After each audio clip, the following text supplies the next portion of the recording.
شروع اللہ کا نام لے کر جو بڑا مہربان نہایت رحم والا ہے۔ ستارے کی قسم جب غائب ہونے لگے کہ تمہارے رفیق یعنی ہمارے نبی نہ رستہ بھولے ہیں نہ بھٹکے ہیں اور نہ یہ خواہش نفس سے کچھ بولتے ہیں۔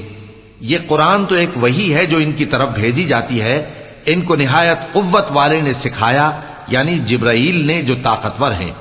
پھر وہ پوری طرح بیٹھے جبکہ وہ آسمان کے اونچے کنارے پر تھے، پھر وہ قریب ہوئے، پھر مزید نیچے آ گئے تو وہ 2 کمان کے فاصلے پر ہو گئے یا اس سے بھی کم۔ پھر اللہ نے اپنے بندے کی طرف جو حکم بھیجا سو بھیجا۔ جو کچھ انہوں نے دیکھا ان کے دل نے اس کو جھوٹ نہ جانا۔ کیا جو کچھ وہ دیکھتے ہیں تم اس میں ان سے جھگڑتے ہو؟ اور انہوں نے اس کو یعنی جبرائیل کو ایک اور بار بھی اترتے دیکھا ہے سدرۃ المنتہا کے پاس۔ اسی کے پاس ہمیشہ رہنے کی بہشت ہے، جبکہ اس بیری پر چھا رہا تھا جو چھا رہا تھا۔ ان کی آنکھ نہ تو اور طرف مائل ہوئی اور نہ حد سے آگے بڑھی۔ انہوں نے اپنے پروردگار کی قدرت کی بہت ہی بڑی بڑی نشانیاں دیکھی۔ بھلا تم لوگوں نے لات اور عزا کو دیکھا اور تیسری مورتی یعنی منات کو؟ مشرکو، کیا تمہارے لیے تو بیٹے ہوں اور اللہ کے لیے بیٹیاں؟ یہ تو بہت ہی بے انصافی کی تقسیم ہوئی۔ وہ تو صرف نام ہی نام ہے جو تم نے اور تمہارے باپ دادا نے رکھ لیے ہیں، اللہ نے تو ان کی کوئی سند نازل نہیں کی۔ یہ لوگ محض خیال و گمان اور خواہشات نفس کے پیچھے چل رہے ہیں، حالانکہ ان کے پروردگار کی طرف سے ان کے پاس ہدایت آ چکی ہے۔ کیا جس چیز کی انسان آرزو کرتا ہے وہ اسے ضرور ملتی ہے؟ سو آخرت اور دنیا تو اللہ ہی کے ہاتھ میں ہے۔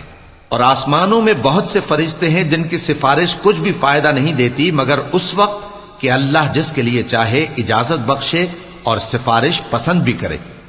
جو لوگ آخرت پر ایمان نہیں لاتے وہ فرشتوں کو لڑکیوں کے نام سے موسوم کرتے ہیں، حالانکہ ان کو اس کی کچھ خبر نہیں۔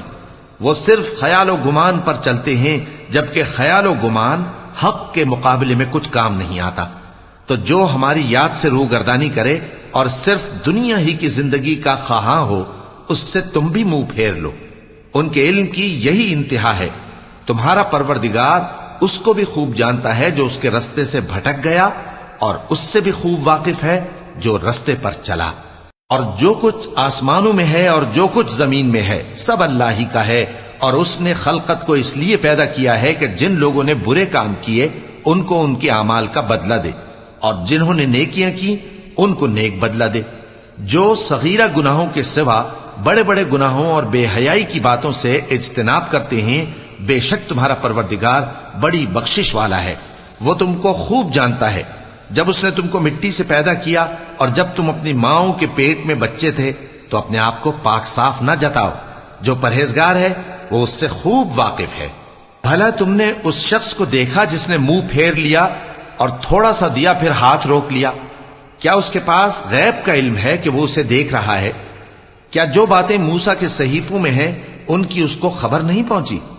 اور ابراہیم کے صحیفوں کی جنہوں نے حق کے طاعت اور رسالت پورا کیا، وہ یہ کہ کوئی شخص دوسرے کے گناہ کا بوجھ نہیں اٹھائے گا، اور یہ کہ انسان کو وہی ملتا ہے جس کے لیے وہ محنت کرتا ہے، اور یہ کہ اس کی محنت کا جائزہ لیا جائے گا، پھر اس کو اس کا پورا پورا بدلہ دیا جائے گا، اور یہ کہ تمہارے پروردگار ہی کے پاس پہنچنا ہے، اور یہ کہ وہی دونوں جوڑے یعنی نر اور مادہ پیدا کرتا ہے یعنی نطفے سے جو رحم میں ڈالا جاتا ہے، اور یہ کہ قیامت کو دوبارہ اٹھانا اسی کا ذمہ ہے، اور یہ کہ وہی دولت مند بناتا اور وہی مفلس کرتا ہے، اور یہ کہ وہی شیرا نامی تارے کا بھی مالک ہے، اور یہ کہ اسی نے عاد اول کو ہلاک کر ڈالا اور سمود کو بھی، غرض کسی کو باقی نہ چھوڑا، اور ان سے پہلے قوم نوح کو بھی۔